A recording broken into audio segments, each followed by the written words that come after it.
To the heavens. We're here. Yes, we're here, brother. Today I have my good friend, Mr. TomBogo. Yes, sir. How you doing, bro? Yeah. Excellent. Yes. Thanks for coming down, Back man. in the bay, man. Back in the bay. Back home. Ooh, I'm back in the blindness. Yeah. It's going to be a rough one today. Yeah. This is a platform called Humans Decorating Time.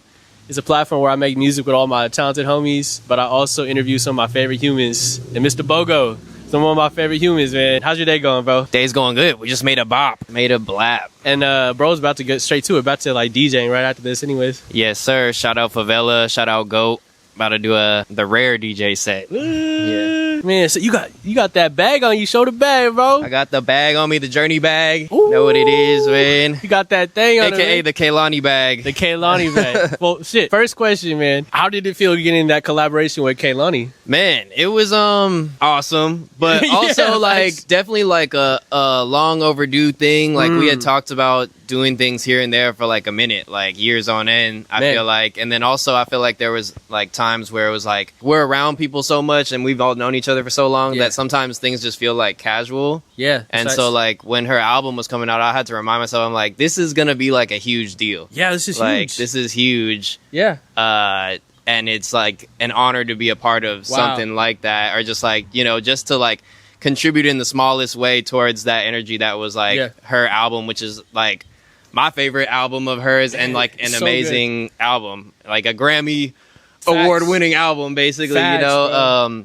so like it was just hella cool to like, it felt like great timing because it's like we kind of could have done this at any given time, you know, Right. for anything that she was doing, but for it to be this one was like super special. And it makes so much sense too because you're from Oakland Yeah. and she's from Oakland. Right. So just to see like two of my Bay Area goats link up, and especially at such a pivotal time where she's just now dropping her project and you're just dropping the release of the bag, and Right. now she got her own colorway, bro. Yeah. And that's going too. It is crazy. Like I've definitely like there's a post on my page with the story of how Yeah. it happened. There's like more lore to it where it's like Kay and I are like the same grade and like essentially the same age too. Maybe we're like several months apart. Back in the day, like I used to skateboard Yeah. hella much, and like we had like all the same friends. So like she would be Wow. around and like I would be around, and like yeah, it was just like it's been a long time coming. It was meant to happen, bro. It was meant to happen. Yeah. Bro, you are one of those people that are like so multifaceted. Like not only do you make clothes, but you make accessories and you make music too, bro. Yep. And it's so cool to me because you one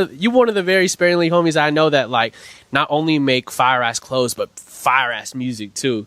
What actually came first for you? Was it the music first, or was it the designing, or how did that come about? Oh, that's a good question. You're a good interviewer, Come on. Simon.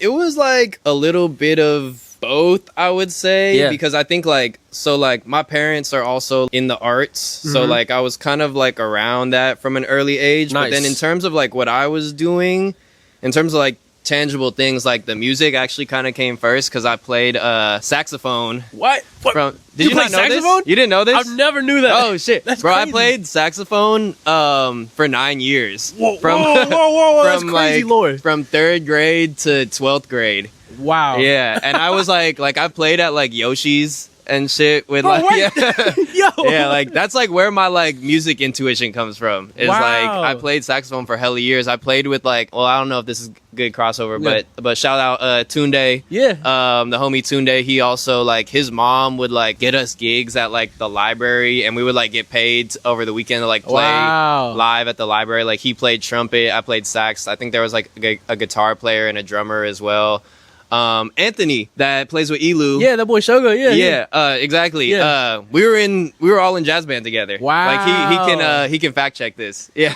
That's like crazy lore. Actually, Yeah, that's yeah. crazy. It's bro. actually not a lot of people know that, and then like the whole music thing kind of makes more sense in terms of like what I do on the music side. Once Yeah. people are like, "Oh shit, you actually like that," was like when I was like in school and a kid, before I even knew I wanted to be a designer, have a Come clothing on. brand. Like I was just doing that like by default. Like that was like a class that kind of turned into something bigger. bro. And then design kind of came later, just because I was like, I like to draw and shit, and I was like, let's put that on a t-shirt. Yeah. It's so crazy, bro. Because like you're one of those people like when you drop new clothes or you drop new accessories or like the glasses, for example, and when you put out like the release for it, you also drop like music with it. Yep. Like all the promos and the ads, it's like your own music behind it. Yep. So like I just have to give you your props and your flowers with it because that's so rare, bro. Thank you, bro. And not only have you done that for like releases, but even when you did stuff like New York Fashion Week and Paris Fashion Week, like how many people you know coming from the Bay Area that's put on their own shows, like their own fashion shows at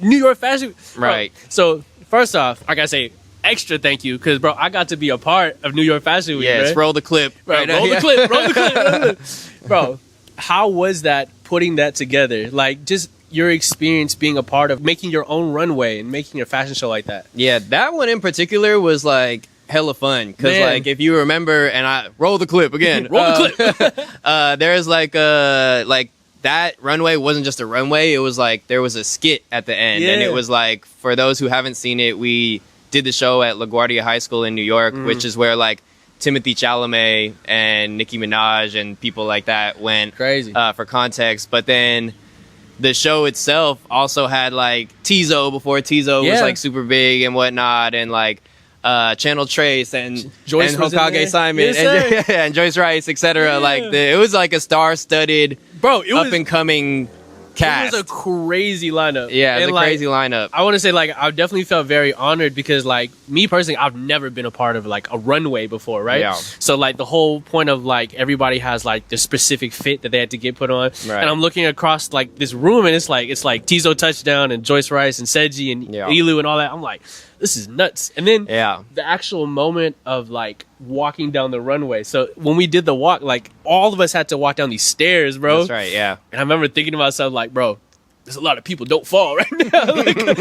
like just mug. just lock in for a second, bro. Yeah. And I remember looking into like the crowd and I see like Isaiah Rashad and Smino and all these people like kicking in the crowd. I'm like, this is crazy. All right, just get through it, brother.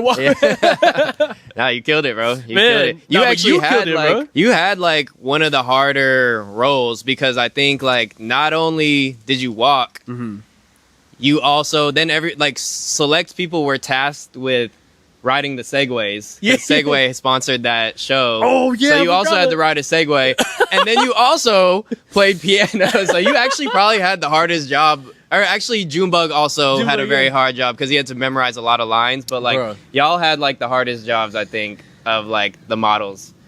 Yeah. That's so crazy, man. Yeah. But no, that one was fun because like usually like runway shows be hella stiff and like about like being cool or elevated and whatnot, which this still was. But it also had like some humor to it, and like it was like it definitely had like a really like an fun interactive spirit. experience. Yeah, you know what I mean, it exactly. wasn't just your typical here comes the models walking and then we're just sitting here. It was like we like a skit happened and there was live music, and then when the runway was actually happening, it was once again music that you made with all the homies, and it's like that shit is just so cool, bro. Yeah. Just, once I give you your flowers, man. Appreciate it, man. You have a gig to go to after this, so I'm not going to take up too much of your time. Last question, bro. Not only do I find you super clean, you're like one of the cleanest homies I have, bro. Likewise, but brother. Thank you. There's a lot of like people out there that are trying to make their own brand when it comes to clothing, accessory, and branding. There's always your name that comes up like, damn, bro, TomBogo's clean. His stuff is so clean. What is like some advice you would give to like the future homies that are like, man, I'm like trying to do this clothing thing, I'm trying to build this brand, but I don't know if I'm doing it correctly, I don't know if this is the mob I should be making. Like what's the advice for the next homies? I think like the thing I always fall back to, as much as like social media has changed, so now there's like different advice I could give and whatnot, but the thing that always is like consistent, I think is like, this is like an easy one, like be authentic to yourself, like do something that feels like true to you and that you're gonna be excited about. Like don't just do it for like other reasons to like impress other people or do whatever you're doing, but then be like, when it comes down to like you getting the work done, like be resourceful. And I think that's like a Bay Area tone, right? Because it's like we don't have Bay Area Fashion Week yet. Hey, it's gonna happen. But the point is like we don't have like the platforms that like New York or Paris might have for like a fashion brand or whatnot. So like trying to like set the stage for yourself and like, it's okay to be out the trunk with it until you out the Paris Fashion Week with it, you know? Facts. So, No, that's facts, bro. Why do you think it is that the Bay Area is like kind of lacking on the fashion department as opposed to like a LA and New York? I feel like you personally might have more insight on that than me. I'm just make beat guy, but you know. yeah, that's actually a good question Yeah. because like I saw some Instagram video about like the Bay Area has like the worst style or something like that, and I was like, damn, that's kind of crazy. I'll tell you exactly why, bro. Brother. All right, hear me out, man. It's okay if you smoke backwoods. It's not okay to have the backwoods backpacks. Right. Yeah. Honestly, yeah, it's like we have like a distinct style though, I feel like, and there are like uniforms to the Bay. Yeah. Like I feel like there are Bay Area uniforms. Right. And I feel like there's a pocket of the Bay that does know how to dress and like knows about style and fashion and shit. So I wouldn't get that twisted. I just think like there's so many bigger things going on in the Bay that sometimes that falls by the wayside. If you're like leading the train in like Google and AI and yada Right. yada, then like you're probably not so worried about About what the fit look like, man. about the major swag alert. I know, man. Or if you're like, I don't know, what else do people in the Bay do? Tech, yada yada. It's tech, bro. Just tech. Like I feel We're in like the tech there's world. just like not as much of like an urgency here in terms of like the industries that are in the Bay and the fashion brands that like the huge like the Levi's and the Gaps. Like they already got that shit unlocked. It's a different type of like fashion industry out Right. here I agree. versus like in New York, like that's where all the Vogues are. That's where all the yada, you know, like people Exactly. are really trying to like get seen.